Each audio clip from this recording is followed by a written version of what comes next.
अंतरिक्ष में इतनी दूर, सूर्य से बहुत दूर, आप उम्मीद कर सकते हैं कि सब कुछ जमा हुआ और निर्जीव होगा। फिर भी हमें ऐसी तस्वीरें मिलती हैं जिन्हें नासा के सबसे उन्नत शोध प्रोब में से एक द्वारा कैप्चर किया गया है। ये तस्वीरें हमें ऐसी अजीबोगरीब संरचनाएं दिखाती हैं जो स्पष्ट रूप से ऐसी प्रक्रिया द्वारा बनाई गई हैं जो पृथ्वी पर ज्ञात किसी भी चीज से अलग है। बृहस्पति का चंद्रमा आयो हमारे सौर मंडल के किसी भी अन्य पिंड की तुलना में अधिक जीवंत है। इसकी पथरीली सतह आग और बर्फ के बीच एक भीषण युद्ध में फंसी हुई है। इस बीच पृथ्वी पर वैज्ञानिकों ने उन छिपी हुई ताकतों को उजागर करना शुरू ही किया है जो इस अराजकता को चला रही हैं। बृहस्पति प्रणाली लगभग 100 आधिकारिक तौर पर मान्यता प्राप्त चंद्रमाओं का घर है, एक ऐसी संख्या जो लगातार बढ़ रही है क्योंकि हम विशाल ग्रह की परिक्रमा करने वाली नई वस्तुओं की खोज कर रहे हैं। उनमें से अधिकांश बहुत छोटे हैं, लेकिन 4 असाधारण रूप से बड़े हैं। हम इन्हें गैलीलियन चंद्रमा कहते हैं क्योंकि इन्हें सबसे पहले 16वीं शताब्दी के खगोलशास्त्री गैलीलियो गैलीली ने पहचाना था, जिन्होंने अब तक के पहले टेलीस्कोपों में से एक का उपयोग किया था। बाहरी 2 चंद्रमा सबसे बड़े हैं, कैलिस्टो और गैनीमेड। दोनों बर्फ और चट्टान के ठोस गोले हैं जिनकी सतह मृत और क्रेटरों से भरी हुई है। दूसरे नंबर पर यूरोपा है, जो तरल पानी के विशाल महासागर पर तैर रही बर्फ की एक पतली चिकनी परत से बनी है। यह सौर मंडल में बाह्य ग्रह जीवन एक्स्ट्रा टेरेस्ट्रियल लाइफ खोजने के लिए सबसे आशाजनक स्थानों में से एक है। और फिर बृहस्पति के सबसे करीब है आयो, जो गैस दानव के बादलों से सिर्फ 3,50,000 किलोमीटर ऊपर है। यह पृथ्वी और हमारे चंद्रमा के बीच की दूरी से ज्यादा दूर नहीं है और लगभग उसी आकार का है, बस थोड़ा बड़ा और भारी है।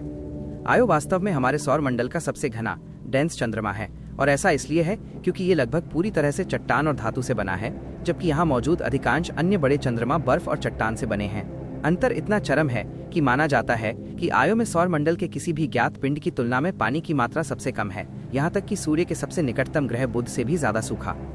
लेकिन जो चीज वास्तव में आयो को खास बनाती है वो है इसकी सतह पर होने वाली हलचल।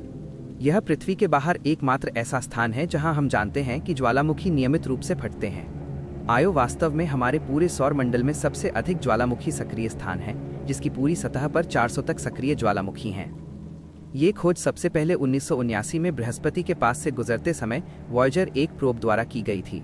20,000 किलोमीटर की दूरी से और आदिम कम रेजोल्यूशन वाले कैमरों का उपयोग करके भी वॉयेजर चंद्रमा की सतह से 9 अलग अलग ज्वालामुखी विस्फोटों को देखने में सक्षम था। ये भीषण लावा प्रवाह एक ऐसी दुनिया के विपरीत हैं जो गहरी ठंड डीप फ्रीज में डूबी हुई है। ज्वालामुखी क्षेत्रों के बाहर आयो का सतह का तापमान -130 डिग्री सेल्सियस तक गिर जाता है। हम जानते हैं कि सूर्य बृहस्पति प्रणाली को कोई गर्मी देने के लिए बहुत दूर है, तो ये सारी गर्मी कहाँ से आती है? सबसे पहले हमें ये समझना होगा कि आयो एक बहुत ही खतरनाक स्थान पर फंसा हुआ है।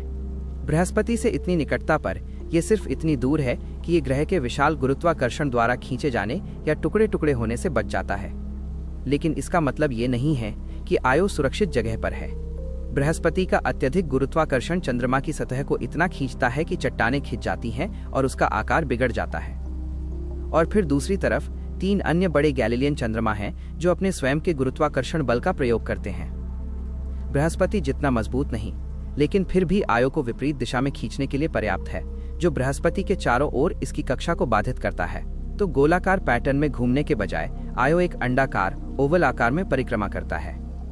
इसका मतलब है कि कभी कभी ये बृहस्पति के बहुत करीब होता है और कभी कभी दूर, इसलिए इसे उस अत्यधिक गुरुत्वाकर्षण का समान प्रभाव कभी नहीं मिलता और यह लगभग हर 2 दिनों में एक बार आगे पीछे होता रहता है।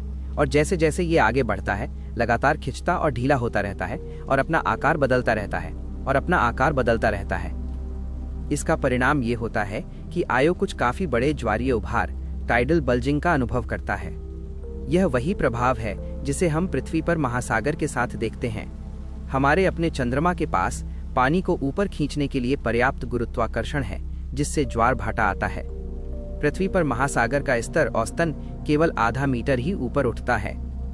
आयो पर बृहस्पति का गुरुत्वाकर्षण कुछ पागलपन भरा करता है।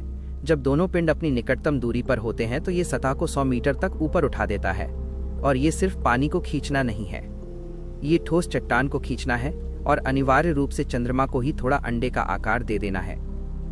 ये सारा खिंचाव और दबाव एक पंप की तरह काम करता है जो आयो के केंद्र में ऊर्जा डालता है और इस सारी ज्वालामुखी गतिविधि को शक्ति देता है। लेकिन ये ज्वालामुखी उस तरह काम नहीं करते जैसा हम पृथ्वी पर देखते हैं। आयो में टेक्टोनिक प्लेट्स नहीं हैं, इसलिए लावा केवल उन दरारों से निकलता है जो लगातार गुरुत्वाकर्षण खिंचाव के परिणाम स्वरूप बनती हैं।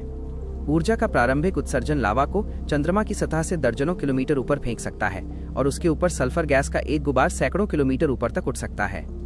आयो के चारों ओर एक सल्फर का वातावरण है। ज्वालामुखी गतिविधि के स्तर के आधार पर यह वातावरण पृथ्वी के घनत्व के 1/3 से लेकर लगभग 2 गुने तक हो सकता है। अधिकांश सल्फर जो निकलता है अंततः वापस नीचे बैठ जाता है और चंद्रमा की सतह को ढक लेता है। यही वह चीज है जो कक्षा से देखे जाने वाले जीवंत रंगों की सीमा बनाती है। आयो पर ज्वालामुखी गतिविधि पृथ्वी की तरह पहाड़ या ढाल संरचनाएं नहीं बनाती है। इसके बजाय विस्फोट की शुरुआती हिंसा के बाद चंद्रमा की सतह ढह जाती है और पिघली हुई चट्टान इन विशाल लावा झीलों को बनाने के लिए खाली जगह को भर देती है। सबसे बड़ी झील का नाम लोकी पटेरा है। ये 200 किलोमीटर व्यास की है और केंद्र में जमी हुई चट्टान का एक बड़ा द्वीप है जो पिघली हुई चट्टान की एक सक्रिय झील से घिरा हुआ है। एक और रहस्य है स्टीपल माउंटेन। 5 से 7 किलोमीटर की ऊंचाई के बीच ये आयो से जुड़ी सबसे प्रतिष्ठित दृश्यों में से एक है। ये चर्च के शिखर या सौरोन की आंख जैसा दिखता है। हम ऐसी विस्तृत तस्वीरें नासा के जूनो अंतरिक्ष यान द्वारा एकत्र किए गए डेटा के कारण देख पाए हैं। जूनो ने दिसंबर 2023 और फरवरी 2024 में आयो के 2 करीब से फ्लाईबाइज पूरे किए। जूनो ने देखा कि स्टीपल वास्तव में आयो की सतह पर बिखरे हुए कई ऊंचे नुकीले पहाड़ों में से सिर्फ एक है। उनमें से सबसे ऊंचा पहाड़ 18 किलोमीटर ऊपर उठता है, जो माउंट एवरेस्ट की ऊंचाई का लगभग 2 गुना है। और जो वास्तव में दिलचस्प है वो ये है कि एवरेस्ट के विपरीत आयो पर ये संरचनाएं सभी अकेले हैं। कोई भी घना समूह या पर्वत श्रृंखला नहीं है। बस ये अजीबोगरीब चोटियां सीधे हवा में निकली हुई हैं। ये हमें बताता है कि ये पहाड़ धीरे धीरे समय के साथ नहीं बने, इसके बजाय वे अचानक जमीन से फट पड़े। यह अभी भी ज्वालामुखी गतिविधि से जुड़ा है, बस बहुत ही असामान्य तरीके से। विचार ये है कि सतह में नीचे की ओर दबाव डालने से पास के चट्टान का एक क्षेत्र ऊपर की ओर धकेल दिया जाता है। कल्पना करें कि हर बार जब पृथ्वी पर कोई गड्ढा सिंकहोल खुलता है तो उसके ठीक बगल में एक नया पहाड़ निकल आता है। यह कुछ वैसा ही है जिसे हम यहाँ देख रहे हैं। बृहस्पति के गुरुत्वाकर्षण के निरंतर खिंचाव के कारण ये अरबों वर्षों से आयो पर हो रहा है। दुख की बात है कि ये तस्वीरें आयो की आखिरी तस्वीरें हो सकती हैं।